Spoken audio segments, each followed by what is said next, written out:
एक समय की बात है। एक राज्य में एक प्रतापी राजा राज करता था। एक दिन उसके दरबार में एक विदेशी अमृत आया और उसने राजा को एक सुंदर पत्थर उपहार में दिया।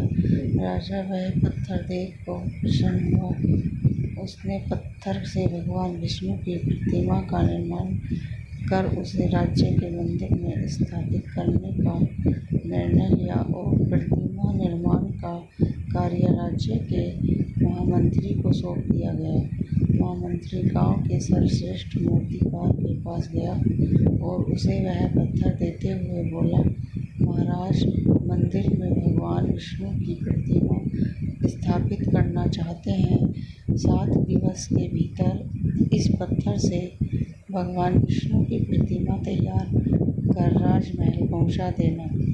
इसके लिए तुम्हें 50 स्वर्ण मुद्राएं दी जाएंगी।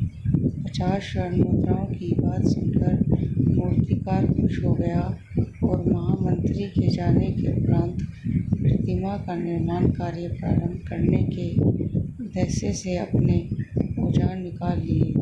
अपने औजारों में से उसने एक हथौड़ा लिया और पत्थर तोड़ने के लिए 50 बार प्रयास करने के उपरांत मूर्तिकार ने अंतिम बार प्रयास करने के उद्देश्य से हथौड़ा उठाया, किंतु यह सोचकर हथौड़े पर प्रहार करने के पूर्व ही उसने हाथ खींच लिया कि जब 50 बार वार करने से पत्थर नहीं टूटा तो अब क्या टूटेगा। वह पत्थर लेकर वापस गृह मंत्री के पास गया और उसने यह कहकर वापस दिया कि पत्थर को तोड़ना नामुमकिन है, इसलिए इससे भगवान विष्णु की प्रतिमा नहीं बन सकती।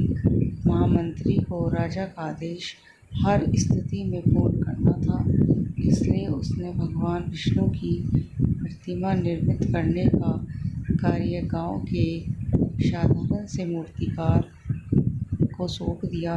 पत्थर लेकर मूर्तिकार ने महामंत्री के सामने ही उस पर हथौड़े से प्रहार किया और वह पत्थर एक बार में ही टूट गया।